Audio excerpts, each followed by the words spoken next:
Rogério, boa noite. Queria falar desse resultado, desse ponto conquistado fora de casa, com muito sacrifício pelo Bahia no último minuto do jogo. A gente, acompanhando ali na beira do campo, te viu reclamar diversas vezes sobre os erros de passe, sobre os erros do Marcos Felipe na saída dos tiros de meta e tantas outras situações. Queria saber de você por que o Bahia precisou sofrer para buscar esse ponto fora de casa. Boa noite. Boa noite. Sofrer nesse Campeonato Brasileiro, todo mundo sofre para conseguir resultados, né? E nem sempre são os triunfos, né? Acho que fizemos bons, fazendo uma análise do jogo, acho que vou tentar resumir para você. Os primeiros 23, 24 minutos, muito bom. O Atlético Goianiense não pegava praticamente na bola. Nós controlávamos o jogo, tivemos uma boa finalização com o Tassiano, que podia ter sido melhor, boa jogada do Everaldo, enfim, dominávamos o jogo. E depois disso, eles começaram a apertar mais a marcação e nós perdemos o controle do jogo e não conseguimos fazer daí, no restante da partida, um bom jogo. Sobre saída de bola, nós não acertamos o ponto correto da onde colocar a primeira bola para a gente ganhar essa primeira bola e dar sequência na jogada. Essas foram as reclamações, eu falei já com o próprio Marcos, ele sabe como nós treinamos a saída, quando apertado, o que nós temos que fazer. Sobre outra coisa, erros de passe, nós erramos realmente muitos passes e não tem nem a justificativa hoje do gramado, porque o gramado é bom, não temos a justificativa. Então assim, é um momento que você perde 2 jogos, você perde um pouco a confiança e é natural, assim como você ganha, você faz coisas às vezes até mais do que você imagina.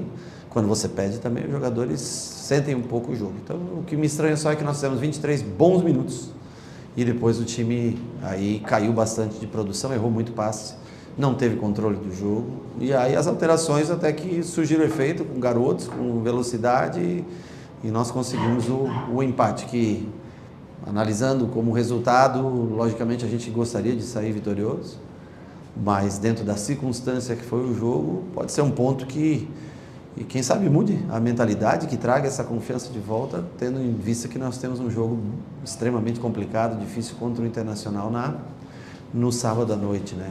Já que a cada 3 dias a gente, com alterações de tabela, quando a gente pede alteração, tem que despedir 10 dias antes.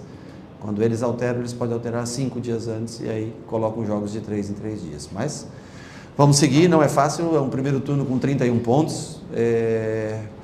Eu acho que antes de começar o campeonato ano passado eram 19 rodadas, 18 pontos, esse ano são 19 de 31. Eu acho que, claro, a gente lamenta porque o começo deu um número maior de pontos e esse fim de turno a gente cai um pouco de produção e cai de pontos, que a gente possa recomeçar um segundo turno e tentar manter esse nível de aproveitamento que foi o do primeiro turno, para que a gente possa chegar numa posição que nos dê algo importante no final do campeonato no mês de dezembro.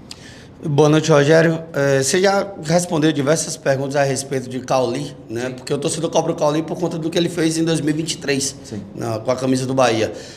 Mas a que ponto, como foi falado na coletiva passada, de um possível banco ou algo do tipo, porque o que a gente percebe, não sei se você concorda, que o Cauli não vem atuando bem hoje. Foi um desses atletas até que muito errou passe, muito errou tomada de decisão. Não é aquele cara que tem driblado perto da área e decidido como o ano passado. Como arrumar Cauli? Eu acho que é o que o torcedor mais quer saber. O que é que tem que ser feito para o Cauli? E se em algum momento, sim, é o banco que faz com que volte melhor, não sei. Olha, se a gente tiver outras oportunidades e se a gente achar que ele está cansado, se a gente achar que ele... Aí a gente pode um dia tirar ele, logicamente. Se não, ele vai continuar jogando e nós vamos tentar resgatar o melhor do Cauli, a melhor versão do Cauli com o passar dos jogos. É um jogador que precisa de confiança.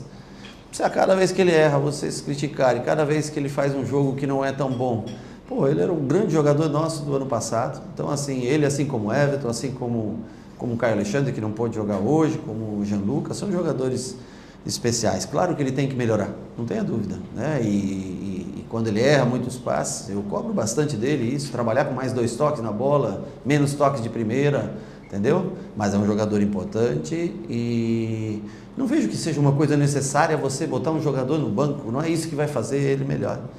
Eu acho que nós temos que incentivá-lo, dar confiança para ele, dar crédito sempre para ele e tentar fazer dele um jogador melhor a cada rodada. É pouco tempo para treinar, mas através de vídeos, mostrar o que ele pode melhorar, o que pode ser feito, né? É uma função difícil de exercer, Não é fácil. Você pensa que talvez outros jogadores seria melhor do que ele essa função? Não sei se conseguiria. Então, assim, nós temos que sempre tentar melhorar, sempre tentar cobrar, conversar, falar, mas nunca deixar de dar confiança para um jogador tão importante como ele é para nós. Boa noite, Rogério. Sou Adriano Almeida do Esportes Mais. Professor, o Bahia é um time que tem alto índice de posse de bola, um time que joga com intensidade, joga no campo do adversário, então um jogo muito forte através de seus meias. Como é manter e consolidar essa identidade de jogo em meio a um calendário tão caótico que não te permite tempo para treinar? É muito difícil, eu acho que você acertou, por exemplo, em matéria de manutenção de bola, passes, troca de passes, controle de jogo. Não é um time altamente intenso, tem que se colocar no campo adversário para ter esse controle, não tem aqueles jogadores de transição, de velocidade, né? E é difícil você, com um jogo a cada 3 dias, ou nós já estamos acho que 43, 44 jogos, se eu não me engano, não sei, nesse ano nós já fizemos. E no começo do ano a gente alternava muito, porque também o campeonato baiano, né, a própria Copa do Leste são campeonatos ali você tem 3, 4 times que oferecem um nível parecido, o resto são times mais baixos, você pode rodar mais o elenco. Nós fizemos isso para ter um elenco mais inteiro, um time mais inteiro para jogar o Campeonato Brasileiro. E agora nós temos a repetição de vários desses jogadores, então há o cansaço. Principalmente quando você tem uma tabela que ele mostra uma coisa, daí depois de repente amanhece, ele mostra outra, que você tem que enfrentar a Copa do Brasil, o Campeonato Brasileiro. E às vezes nós temos desfalques, né? Hoje nós não tivemos Biel, hoje nós não tivemos Ademir. Infelizmente, devido ao pedido do Hull City, nós perdemos o Oscar que estava aqui, que a direção trouxe para uma situação até como essa de hoje, para ter um 9 para entrar. A contratação que nós tentamos fazer tem as suas complicações, porque não é uma coisa simples de se fazer, para ter mais um jogador nessa função. Ademir se lesionou, né, no último jogo. Nós temos o Canu, que machucou. Nós temos Caio Alexandre suspenso, porque em meio a tudo isso, cansaço, tem as lesões, tem tudo, não é fácil.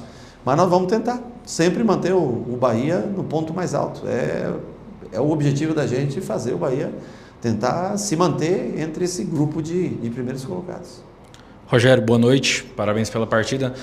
Rogério, o Atlético e o Bahia hoje passam por momentos distintos. O Atlético é o lanterna da competição, o Bahia briga lá na parte de cima. Eu queria saber se a postura do Atlético de ter buscado a partida te surpreendeu e qual foi a maior dificuldade que o seu time encontrou aqui em Goiânia hoje? Não, eu acho que o Atlético veio, no começo do jogo, se defendeu o quanto pôde nos primeiros 23 minutos. Praticamente não tocou na bola no começo do jogo.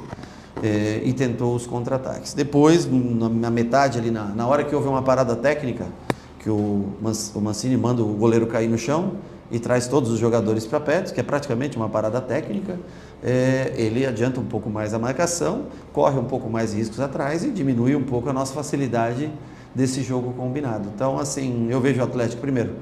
Esse é o único campeonato no mundo que o primeiro joga com o último colocado. Hoje nós tivemos Fluminense e Palmeiras. O Fluminense acabou de sair da lanterna, que é um ótimo time. E foi lá e ganhou do Palmeiras. Nós temos outros jogos aí. O Flamengo foi ganhar do Vitória no último minuto. E nós fomos empatar no último minuto. Então, assim, o Campeonato Brasileiro não tem jogo fácil, não tem resultado certo. Não há um time que vai e diga, não, esse vai ganhar com certeza amanhã. Não existe. São jogos parecidos, disputados. O Atlético ainda não venceu aqui, jogando aqui, né? Fez 3 empates dos, acho que 9 jogos, não tenho certeza, que disputou aqui. Mas é um bom time, competitivo, marca bem, um time alto, forte em bolas paradas, né? Que traz complicação. O Vasco veio aqui, sofreu para ganhar. Eu assisti vários jogos aqui do Atlético. O primeiro jogo do campeonato contra o Flamengo. Vocês lembram? Foi um pênalti no minuto 98, que foi uma bola disputada, que podia passar sem pênalti tranquilamente. Você não ganharia, com um jogador a menos, se eu não me engano. Faz tempo, mas acho que foi. Então, assim, todos os jogos do Campeonato Brasileiro não são previsíveis. Pode haver sempre surpresas. E o que não posso dizer para você é que nós tentamos, hoje até com garotos entrando no final, tentamos compensar as ausências que nós tínhamos no dia de hoje. Oi, Rogério, boa noite. Boa noite. Rafael Bessa, TV Serra Dourada, SBT, local. Agora há pouco aqui na sala ao lado, o Mancini utilizou algumas palavras como saio daqui perplexo, hoje saio daqui com vontade de desistir do futebol. Ele estava falando sobre os fatos no final do jogo. Queria saber a sua opinião como cara... Saio daqui perplexo. Isso. E muitas vezes também com vontade de desistir do futebol com um árbitro como esse. Isso. O quarto é ruim. E outra coisa, estreia em Série A. O cara não tinha feito um jogo de Série A. Não sou nada contra, porque você, para ganhar experiência na vida, você tem que trabalhar. Mas você acha que o Atlético foi prejudicado hoje aqui? Ele achou? Foram palavras Você dele. tá louco, cara. O Jean Lucas ganha a bola de cabeça, o Ratão ia fazer o gol, ele deu a falta no lance do gol. O cara se atrapalhou, estava nervoso, o que acontece com todo mundo. Eu, quando era garoto, fui jogar meu primeiro jogo, eu também estava nervoso. Mas ele errou. Mas ele não prejudicou o Atlético Goianiense. Ele deu um impedimento, eu não vi direito o porquê que ele expulsou, parece que o cara tirou a camisa, alguma coisa assim, né? Mas eu não vi. Sim, mas o gesto é claro de impedimento, não é um gesto de... O jogador confundiu. Confundiu, acontece, faz parte, acho também, nem poderia até nem ser expulso, tá? Acho que foi até exagerado isso. Mas o jogo correu até o minuto que foi certo, o árbitro travou um gol nosso, que era um gol claro. Por que ele foi dar falta naquele lance? Por inexperiência, por não estar pronto. Fez 6 jogos de Série B, não apitou nenhum jogo de Série A, veio apitar, infelizmente não foi bem. O árbitro não foi bem. Xingaram, falaram...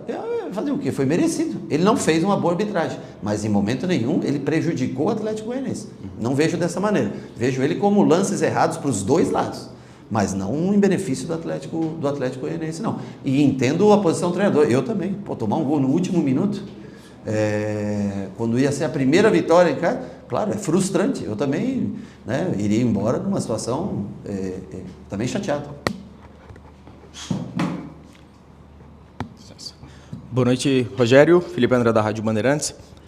Até gostaria de te perguntar, então, a respeito da arbitragem, né? Porque você cita um árbitro inexperiente. Eu queria que você fizesse um panorama sobre a arbitragem de modo geral. Como é que o Ceni, como é que tem visto... Não. Eu deixo você fazer qualquer outra pergunta sem problema nenhum. Aqui eu não vou falar, eu não gosto nem de falar sobre arbitragem. Eu só citei sobre arbitragem porque parece que houve aqui uma interferência no resultado. Não houve interferência no resultado. Houve. O nosso gol sairia mais cedo. O gol do Ratão que ele faz sairia mais cedo se o árbitro não dá uma falta. Ele tem que dar vantagem. O nosso jogador tocou com a cabeça na bola.